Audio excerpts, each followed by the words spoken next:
Bonjour à tous. Je vous propose de commencer, histoire de ne pas prendre de retard. On a un agenda assez chargé sur ces 2 jours. Donc l'idée est de démarrer assez rapidement. Je pense qu'il y a des bouchons et que c'est pour ça qu'il n'y a pas encore beaucoup de monde d'arriver. En tout cas, merci à ceux qui sont déjà présents.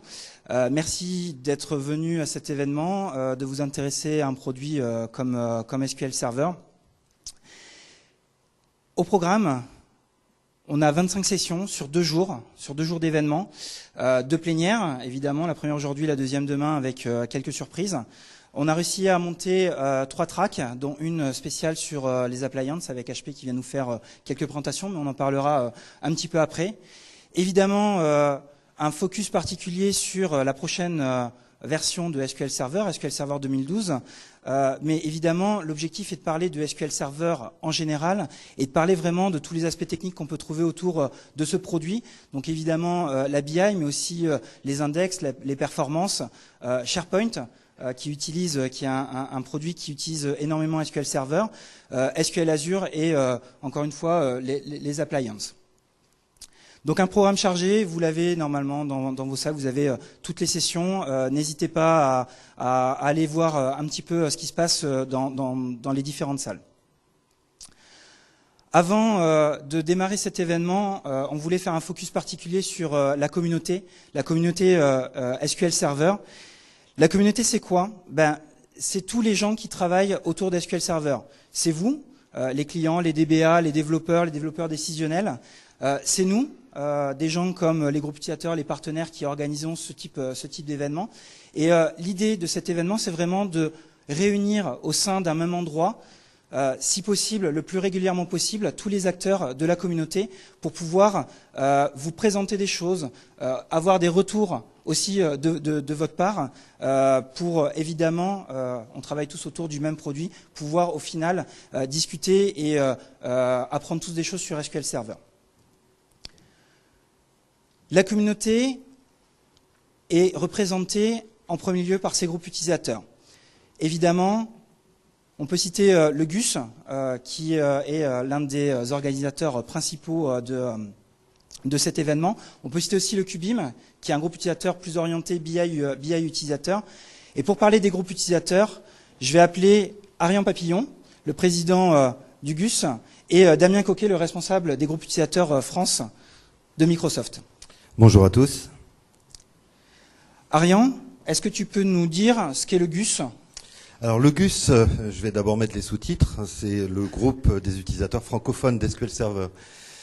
C'est une association loi 1901, ça a été créé en novembre 2005 et par un petit groupe, et maintenant c'est 1500 personnes inscrites sur le site GUS.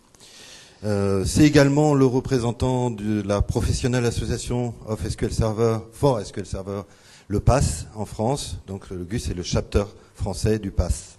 Donc le PASS qui organise une énorme conférence une fois par an à Seattle. Vous avez pu suivre sur les blogs des gens de la communauté, des gens qui y étaient, les différents résumés qu'il pouvait y avoir de cette conférence.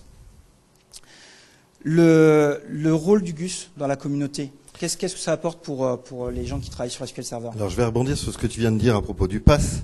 Le PASS, c'est un événement effectivement où il y a plusieurs milliers de personnes.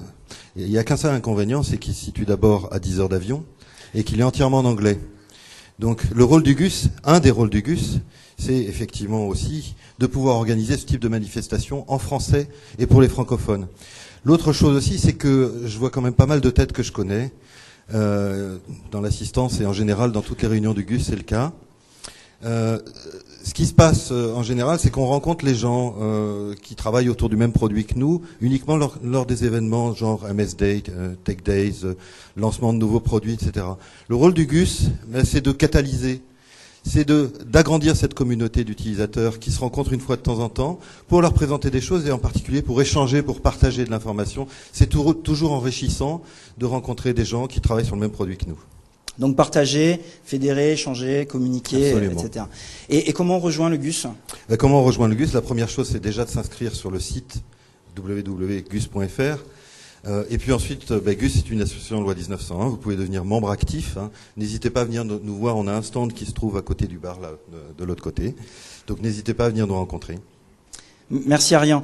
Juste une petite question pour Damien. Donc des groupes utilisateurs, il y en a sur quasiment l'ensemble des technologies Microsoft. Exactement. Je pense à Silverlight, Visual Studio. Au total, il y a combien de groupes utilisateurs en France? Alors en France, on a plus de 100 groupes utilisateurs divisés de deux parties. Il y a une trentaine de groupes utilisateurs IT Pro, donc comme le GUS, donc sur les technologies professionnelles, le développement, et à peu près 80 groupes utilisateurs sur les technologies consumer. C'est souvent des groupes informatiques autour des systèmes d'exploitation Windows 7, Vista ou des produits de ce genre. D'accord, merci Damien. Donc en gros, un peu plus d'une centaine de groupes utilisateurs en France. Exactement, sur toutes les technologies Microsoft. Merci messieurs. Alors la communauté des acteurs SQL Server, évidemment, on ne pouvait pas ne pas citer tous les gens qui sont reconnus techniquement par Microsoft. Je pense notamment au programme MVP, MCM ou certifiés. Et donc ce sont des acteurs très importants puisque ils sont, comme je le disais, reconnus. Ils interviennent au quotidien auprès des DBA, auprès des responsables IT. Pour en parler, je vais introduire Martine, qui va nous parler donc qui est MVP Lead pour Microsoft France et qui va nous parler du programme MVP. Alors, le programme MVP ou MVP, qu'est-ce que c'est? Alors MVP, ça veut dire Most Valuable Professional. C'est en fait un award, une reconnaissance que Microsoft donne à des experts techniques qui sont, on va dire, qui ont trois caractéristiques. Ils sont experts sur une technologie, passionnés et bénévoles. Parce que tout ce qu'ils font, c'est, bien sûr, ils ont une expérience professionnelle qui émane de leur job et de leur profession, mais tout ce qu'ils font, c'est à titre personnel pour aider les autres utilisateurs à progresser sur les technologies Microsoft. Donc ils sont nommés par Microsoft pour 1 an, c'est un programme mondial, donc en France ils sont au nombre de 181 et ils sont nommés sur une technologie précise, donc ça va de Xbox à C# en passant par SQL Server par exemple. Voilà, et évidemment aujourd'hui parmi les speakers il y a quand même pas mal de MVP français francophones, puisqu'on a aussi des MVP qui viennent de Suisse, qui sont venus pour animer des sessions. Les MVP, vous pouvez lever la main? Voilà, bon, ils se cachent, hein, ils n'ont pas tous un t-shirt rouge, mais globalement, cherchez les gens avec les t-shirts rouges, ils sont à peu près par là. Les MVP, vis-à-vis de la communauté, vis-à-vis des utilisateurs, vis-à-vis des gens qui sont ici, quel peut être leur rôle au quotidien? On peut dire que ils peuvent jouer le rôle de relais entre les utilisateurs et Microsoft France et Microsoft Corp. En tant qu'MVP, en fait, ils ont des relations privilégiées avec les personnes de Microsoft France et aussi avec les équipes produits, donc les personnes à Corp qui développent les produits. Donc ils ont la possibilité, ils disposent de canaux par exemple pour remonter des problématiques, pour retourner du feedback sur un produit. Et de plus, ils ont signé un accord de confidentialité avec Microsoft, donc ils ont souvent des informations en avance de phase, même s'ils ne sont pas toujours autorisés à vous les donner. Merci Martine. Et si j'imagine que si on a des questions, devenir MVP, rencontrer des MVP. Vous pouvez me contacter. Mon alias c'est Martinet, MARTINET @microsoft.com et je déposerai aussi un petit dépliant qui parle du programme MVP si vous êtes intéressé par ce programme. D'accord, du côté du stand GUS par exemple. Par exemple. Merci à vous. Merci Martine. Alors évidemment, les MVP, c'est une des reconnaissances que donne Microsoft. On a aussi toute la famille, toute la gamme des gens certifiés, donc qui passent des examens, qui passent des certifications pour être reconnus techniquement par Microsoft. Et je voudrais accueillir Christian Robert, MVP, mais qui va nous parler du Microsoft Certified Master, qui est un niveau de certification de Microsoft. Alors concrètement, le MCM, c'est quoi ? Alors le MCM, c'est la certification dite Master. La certification Master, c'est une certification qui vient au-dessus des traditionnels Technical Specialist et IT Pro. Ça requiert de passer ces certifications-là. Et en plus de ça, on va passer une certification théorique et surtout une certification pratique. D'accord, donc c'est quelque chose qui est assez difficile à obtenir ? Alors effectivement, c'est quelque chose qui est pas simple. Moi, le premier, j'ai raté par exemple la certification théorique. Après la certification pratique, on va vous demander en l'espace de 6 heures de réaliser plus d'une dizaine d'ateliers pratiques qui sont des cas concrets de tous les jours. Donc c'est des choses que généralement vous mettez des jours à mettre en place. Là, on vous le demande de le faire en 6 heures. Et bien entendu, donc vous êtes certifié si vous réussissez à faire tous ces ateliers-là concrètement. Donc c'est quelque chose qui est un véritable challenge et c'est quelque chose qui clairement démontre la capacité technique de la personne qui passe cette certification. D'accord, mais c'est quand même une reconnaissance de l'excellence de la personne qui l'obtient. Oui, tout à fait, tout à fait. Après, c'est vrai que on reconnaît l'excellence. Il y a un cran encore au-dessus, hein, qui est le cran architecte, comme on le voit sur le slide, où là carrément on va passer devant un jury de gens qui sont aussi certifiés architectes, et on va cette fois-ci discuter d'un cas projet concret. Donc c'est vraiment quelque chose qui met en avant les personnes.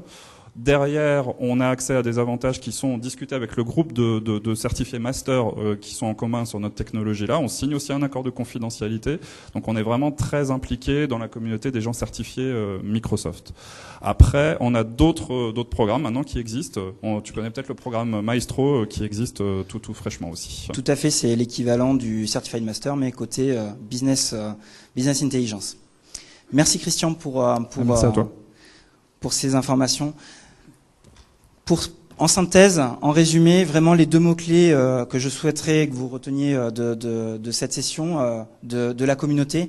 La communauté est là pour échanger, pour partager. Donc évidemment, on vous a présenté des acteurs de la communauté qui sont les MVP, les certifiés, les speakers qui sont ici, les groupes utilisateurs. Mais évidemment, les gens qui font la communauté, c'est évidemment tous les gens qui travaillent autour du produit et qui participent à avoir du contenu, avoir des questions, animer des forums, des choses comme ça. Donc c'est nous tous. Il faut que nous échangions, que nous partagions pour construire cette communauté. En dernier lieu, juste aussi quand même remercier les partenaires. Alors vous pouvez très bien les retrouver dans le hall pendant la pause. Ils sont là, ils font aussi partie de la communauté. Ce sont des acteurs actifs au quotidien sur SQL Server.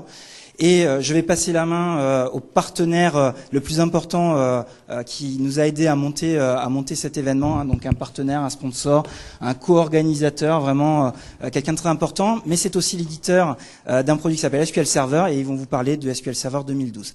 Et avant de te donner la parole, Damien et Jean-Marc, je voudrais juste remercier Hugues Valentin qui a énormément travaillé pour l'organisation de cet événement.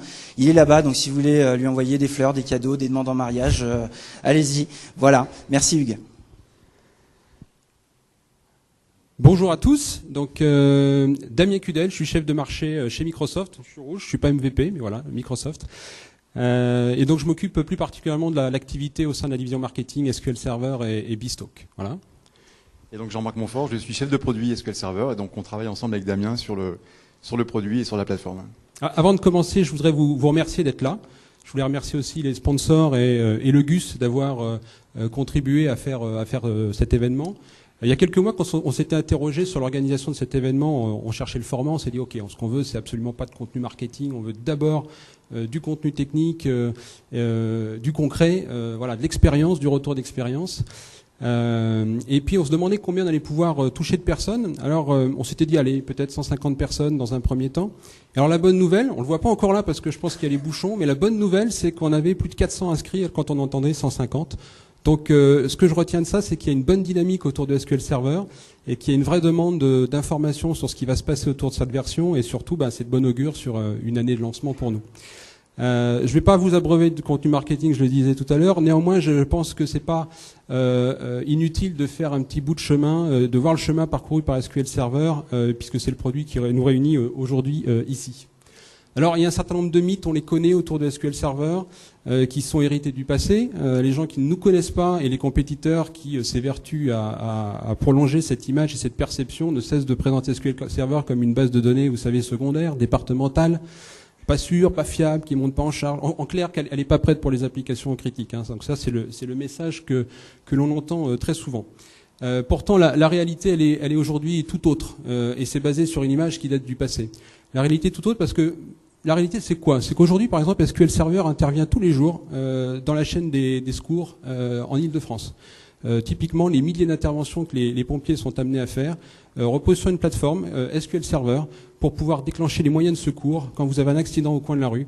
La plateforme qui derrière répond et détermine quels sont les moyens alloués pour aller vous sauver, c'est une plateforme SQL Server. C'est aussi une SQL Server qui se trouve aux aéroports de Paris, par exemple, pour gérer tous les incidents. Tous les incidents qui peuvent se dérouler aux aéroports de Paris, typiquement, ça peut être une passerelle qui empêche un avion de décoller. Et vous imaginez qu'un avion ne décolle pas, les dizaines de milliers d'euros qui sont impactés. Troisième point, c'est par exemple le Nasdaq. C'est juste 3 exemples, hein, mais le Nasdaq qui, depuis quelques années, fait confiance à SQL Server pour faire toutes ces transactions bancaires. Et on a beaucoup d'autres banques dans ce domaine-là. On a typiquement aux États-Unis Bank of America, Direct Edge. On en a d'autres en France. Malheureusement, je ne peux pas vous les nommer. Alors, tous ces clients qui aujourd'hui utilisent SQL Server dans des contextes d'application critiques et qui font confiance à cette plateforme ont vu quoi? Ont vu que cette plateforme a évolué par rapport aux années 2000 et avant, puisque l'histoire commence il y a 23 ans. Donc ça fait 23 ans qu'on est dans le business de la base de données. Et ils ont vu quoi? Ils ont vu une plateforme qui est performante. Ça, c'est des résultats qui datent d'il y a 2-3 mois du TPCE, qui montrent qu'aujourd'hui, le record du monde, il est détenu par une plateforme SQL Server 2008 R2 et Windows Server 2008 R2 sur une plateforme qui est celle-ci, avec 80 puces, 80 cœurs logiques qui s'exécutent. Et vous le savez bien, aujourd'hui, on peut aller beaucoup plus loin puisque ces plateformes permettent d'exploiter sans problème 2 Tera et 256 processeurs. Ça veut dire quoi? C'est que SQL Server sera jamais le goulet d'étranglement pour vos plateformes. Tout ce que vous mettez, tout ce que le hardware est capable de fournir, on sait l'exploiter. Vous le savez aussi, les applications critiques sur SQL Server, c'est pas que de la performance, c'est pas que de la haute disponibilité, c'est de la sécurité. La sécurité, là aussi, c'est un domaine où les préjugés ont la vie dure. C'est une étude que vous pouvez consulter, hein, c'est le NIST, donc c'est un organisme public américain, du gouvernement américain, et qui recense les failles de sécurité. En 8 ans, on a 6 fois moins de failles de sécurité que certains de nos concurrents. 6 fois moins de failles de sécurité, ça veut dire 6 fois moins de patchs appliqués, d'interruption éventuelle de production, voire dans le pire des cas de régression. Donc ça, c'est aussi quelque chose qu'il faut bien avoir à l'esprit, et ça, c'est lié au fait qu'en 2002, on s'est focalisé sur la sécurité dans le cadre d'une initiative qui s'intitulait Trustworthy Computing. Alors, ça nous amène où tout ça? En 23 ans, le chemin parcouru est quand même important, puisque aujourd'hui, le SQL Server, c'est le 4e business de Microsoft par la taille. C'est le 4e business de Microsoft par la taille, c'est plusieurs milliards de dollars, c'est plus de 500 millions de dollars de croissance chaque année. Donc c'est devenu un très très gros business sur lequel Microsoft investit lourdement et beaucoup. Ça veut dire quoi aussi? Ça veut dire qu'on est aujourd'hui, avec 42% de part de marché en nombre de licences vendues, la base de données la plus vendue dans le monde. Quand je dis la plus vendue, c'est plus de 11 millions de licences, c'est plus que IBM et Oracle réunis par exemple, bien plus. Donc on est une base qui est très largement déployée. Sur un marché qui pèse aujourd'hui aux alentours de 35 milliards de dollars, en forte croissance, hein, puisque l'IDC nous crédite de 40%, enfin pas nous, mais le marché de la data de 40% de croissance annuelle. 40% de croissance quand on sait que les dépenses de l'IT, elles, culminent à 5-6%. Et bien aujourd'hui, on est devenu numéro 2. Et ça, c'est en 2011. Donc c'est une nouvelle information que je vous communique. Cette deuxième position, on vient de la ravir à IBM. Et donc SQL Server, aujourd'hui, est numéro 2 en part de marché revenu. Maintenant, l'avenir. L'avenir, on voit que, ok, ça c'est le présent, mais l'avenir, c'est que l'adoption de la plateforme, elle est aussi très importante, puisque si on fait une étude sur, par exemple, la partie BI, eh bien, aujourd'hui, la plupart des entreprises sont en train d'évaluer ou se projettent sur SQL Server. Donc, il y a une très forte dynamique pour les partenaires qui sont présents dans cette salle. Il y a une très forte opportunité à aller chercher. Et on a donc une croissance qui est 2 fois plus rapide que le marché sur la business intelligence. Et puis, à côté de ça, pour conclure sur cette partie-là, vous savez, les analystes en général évaluent 2 choses chez les éditeurs, leur vision, la complétude de la vision et la capacité à l'exécuter. Et bien sur ces 2 axes, que ce soit le Forrester ou que ce soit le Gartner, chacun à sa façon nous positionne parmi les leaders. Voilà. Alors pour finir sur une petite note plus, j'ai envie de dire personnelle, enfin pas moi personnel, mais personnel pour vous. Il y a quelques mois, le Journal du Net publiait une étude comparative des salaires des DBA, SQL et Oracle et d'autres en France. Et j'ai été très surpris puisque ça fait plusieurs années qu'on observe ça et jusqu'à présent, les DBA Oracle étaient très nettement payés mieux payés que les DBA SQL. Vous remarquerez que l'écart a disparu, voire même pour certains profils, l'écart est en faveur de SQL Server. Et moi, j'y vois juste une chose. J'y vois la rareté d'un profil, j'y vois une demande du marché. En gros, vous êtes demandé. Voilà. Donc la bonne nouvelle, c'est qu'il y a une vraie dynamique autour de SQL Server, il y a une vraie demande, et j'ai envie de dire, vous êtes ici aujourd'hui sur le bon sujet pour venir accrocher les wagons. Alors maintenant, on va parler de l'avenir. Jean-Marc, je te propose de nous parler de ce qui se profile à l'horizon. Merci Damien. Alors comme le disait Damien, effectivement, il fait bon être DBA SQL Server, enfin pas seulement DBA d'ailleurs, mais professionnel SQL Server, merci. Encore plus avec l'année de lancement qui vient, avec la prochaine version absolument majeure de SQL Server qui arrive en 2012, donc SQL Server 2012. SQL Server 2012, c'est une version absolument majeure. Je pense que c'est une des plus grandes versions que Microsoft ait sortie de SQL Server, avec en tout et pour tout plus de 170 améliorations et nouvelles fonctionnalités par rapport à SQL Server 2008 R2. Quelques-unes figurent ici. Vous aurez l'occasion pendant ces 2 jours d'avoir plein de sessions sur le sujet, pas seulement SQL Server 2012, mais pas mal de choses autour de SQL Server 2012, dans les domaines de la BI, de la haute disponibilité, etc. Vous avez le programme et vous verrez qu'il y a beaucoup de sessions dédiées à SQL Server 2012. Alors, avant de vous parler un petit peu de ce qu'il y a dans SQL Server 2012, quelques jalons importants dans les mois et l'année qui vient. D'abord, peut-être que vous le savez, enfin vous savez sans doute pour la plupart d'entre vous, c'est que la version RC0, donc la Release Candidate 0 de SQL Server 2012, est d'ores et déjà disponible en téléchargement. Donc je vous encourage vivement à la récupérer, à l'installer, à la tester. L'intérêt de cette version, c'est qu'elle est proche en termes de qualité de version de la version finale de SQL Server 2012, et qu'en plus, elle offre l'intégralité des fonctionnalités qu'on aura dans SQL Server 2012. Donc vous pouvez d'ores et déjà tester typiquement une fonctionnalité qui était attendue depuis longtemps, la capacité à exporter depuis un Power View, une visualisation Power View, vers PowerPoint. Donc vous verrez, il y a l'intégralité des fonctions qui sont dans cette version. Deuxième jalon qui est important pour nous, c'est bien évidemment les Tech Days 2012, qui se déroulent les 7, 8 et 9 février au Palais des Congrès, à Paris, Porte-Maillot, et durant lesquels on aura 2 parcours, un parcours base de données et un parcours BI, avec environ 23 sessions, je crois, 23, 24. Il y a 22 sessions, et puis une session pour les décideurs informatiques sur le thème Big Data. Absolument. Et puis évidemment, le troisième jalon, le plus important, on va dire, c'est la sortie de la version définitive, de la version finale de SQL Server 2012, qui sera disponible au premier semestre 2012. On n'en dira pas plus. Non, on ne peut pas en dire plus aujourd'hui. Mais bon, en tout cas, elle est prévue et elle sortira au premier semestre 2012. Mais je vous encourage vivement à récupérer la RC0 qui, franchement, est tout à fait proche de la qualité finale de SQL Server 2012. Alors, quelques mots sur ce qu'il y a dans SQL Server 2012. On a développé cette version autour de 3 axes majeurs. Le premier, c'est le fait de pouvoir délivrer une plateforme de gestion et d'analyse de données hautement disponible donc pour les applications critiques. C'est un reproche qu'on faisait souvent à SQL Server, c'est qu'on considérait que SQL Server n'était pas tout à fait au niveau, on va dire en termes de haute disponibilité. Eh bien, sachez que dans SQL Server 2012, on a rajouté des fonctionnalités de type haute disponibilité. Je ne citerai par exemple que Always On. Je crois qu'il y a une session entièrement dédiée au sujet qui permet de définir des groupes de disponibilité. Donc on fait de la haute disponibilité non plus base par base, mais application par application. On est capable de définir des réplicas secondaires en lecture. Donc tout ça est extrêmement intéressant et avec un TCO réduit. Par ce mot-là, j'entends que malgré l'ensemble des fonctionnalités qu'on a rajoutées dans SQL Server, on reste extrêmement compétitif en termes de prix par rapport aux autres acteurs du marché que sont par exemple Oracle et IBM. Dans la gamme plateforme pour applications critiques, je citerai également les performances, puisqu'on a rajouté par exemple une technologie qu'on appelle Column Store, qui est en fait l'introduction de la technologie Vertipack, qui avait été introduite avec Power Pivot dans le moteur relationnel.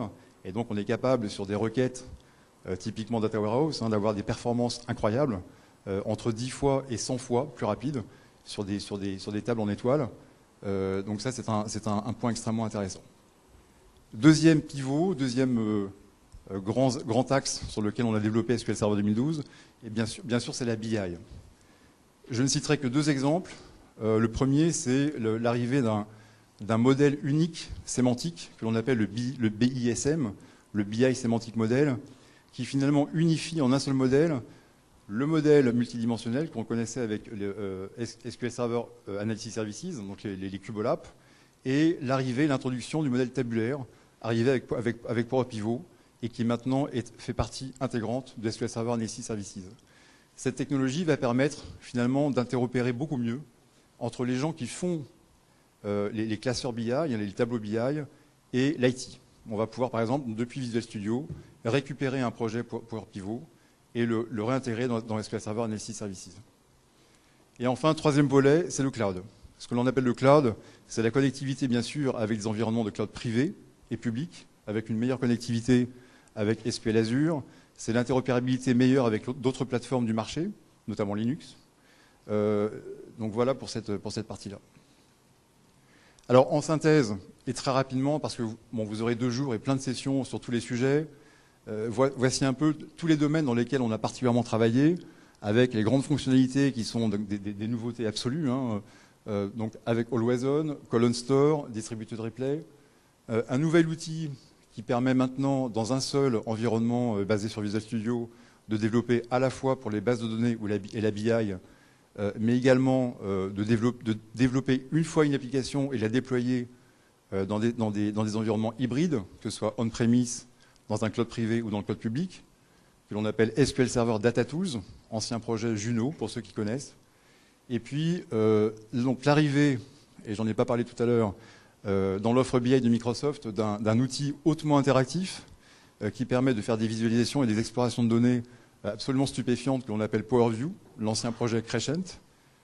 C'est un petit peu la BI du dernier kilomètre, ça vient compléter l'offre complète de Microsoft dans le domaine.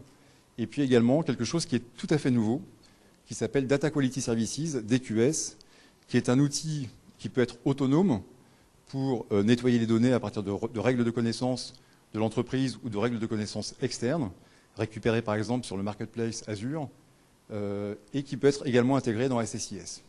Donc toutes ces nouveautés, vous les découvrirez pendant ces 2 jours, ainsi que pendant les Tech Days. Alors, on se projette un tout petit peu dans le futur pour vous parler de ce qui arrive. Et ce qui même est déjà là. D'abord, c'est le phénomène Big Data. Big Data, alors c'est pas seulement, comme son nom l'indique, beaucoup de données, mais c'est des données qui changent beaucoup, avec des besoins d'analyse qui sont très variés. Ce phénomène Big Data, eh bien, on estime que, vous le voyez, d'après l'IDC, le volume des données va croître de 44 fois dans les 10 ans à venir. C'est des données qui sont structurées, comme dans les bases relationnelles, mais également non structurées, et qui sont éparpillées partout. Et donc, pour répondre à ce phénomène qui arrive, eh bien, Microsoft a annoncé un certain nombre de choses, notamment un partenariat important avec Hortonworks, qui est un des membres fondateurs du projet Apache Hadoop, que vous connaissez peut-être. L'arrivée, ou même non, la disponibilité de connecteurs Hadoop pour SQL Server et SQL Server Parallel Data Warehouse, et également des distributions Hadoop directement dans Windows Azure à la fin de cette année et dans Windows Server 8, on va dire, en 2012. Deuxième point, et on est beaucoup questionné sur le sujet, la BI et la mobilité. D'après le Gartner, en 2013, environ 1/3 des données BI seront consommées, on va dire, au travers de périphériques mobiles.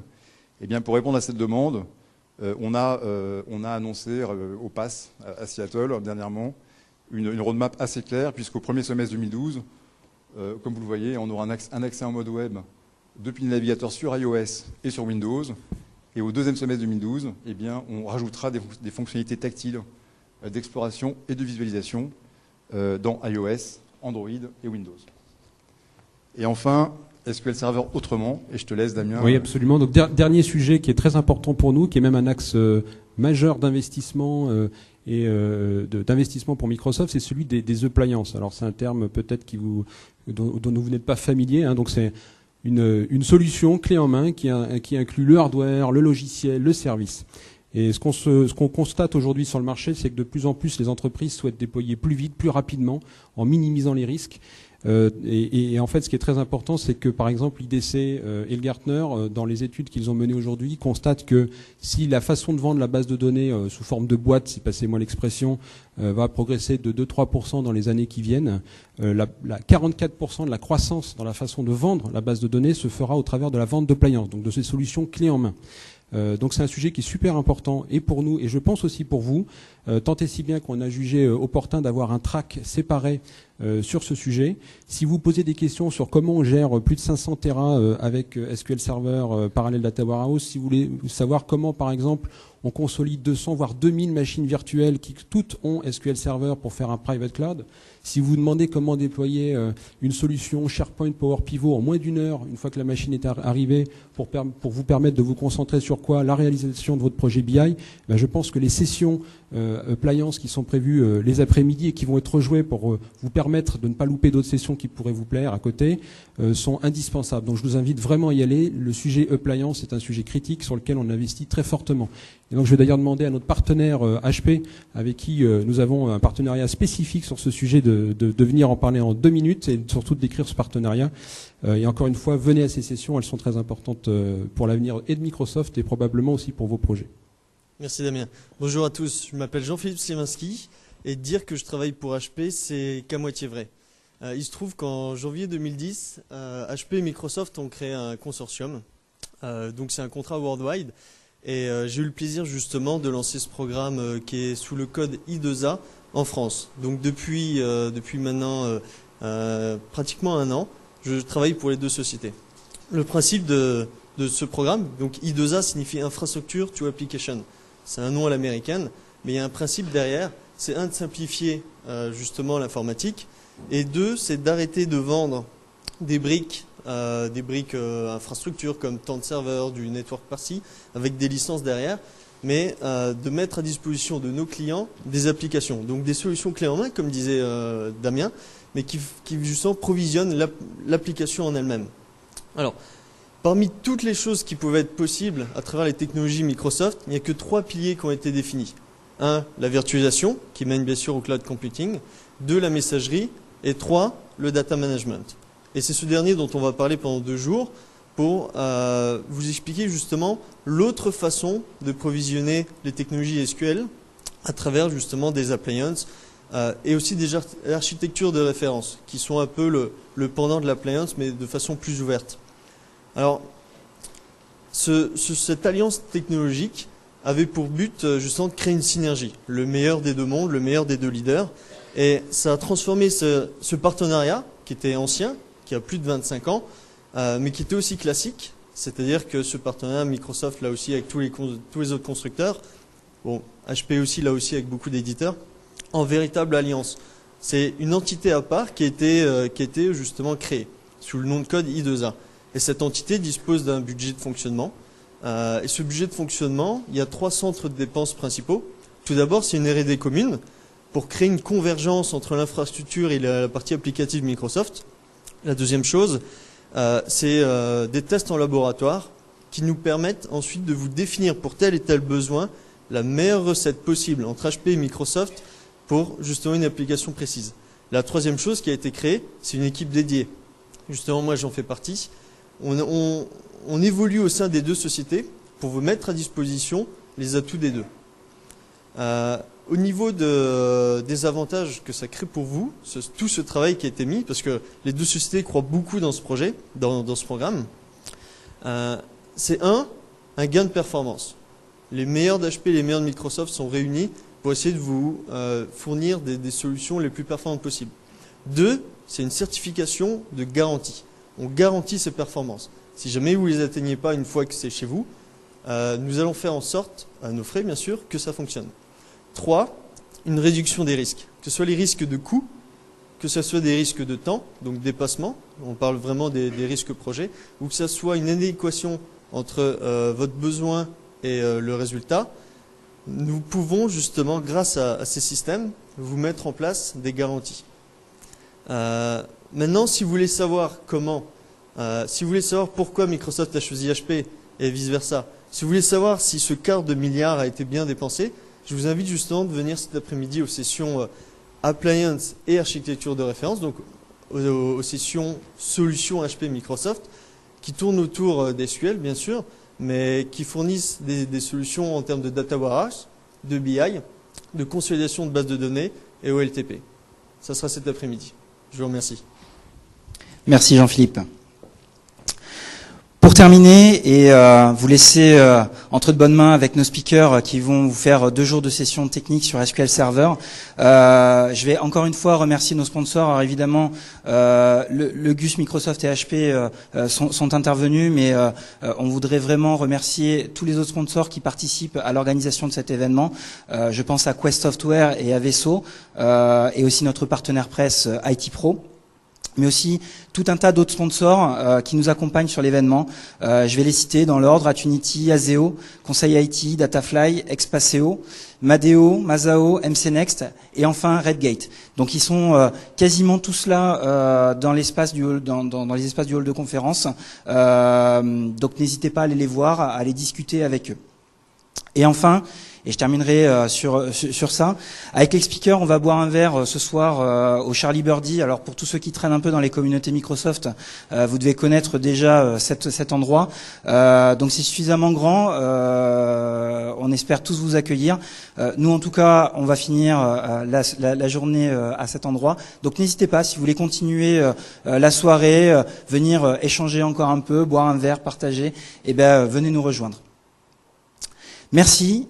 Et pour ceux qui sont sur la session BI, ça se fait dans cette salle, mais il y a une petite pause, vous pouvez très bien vous balader avant la session de 10h. Merci.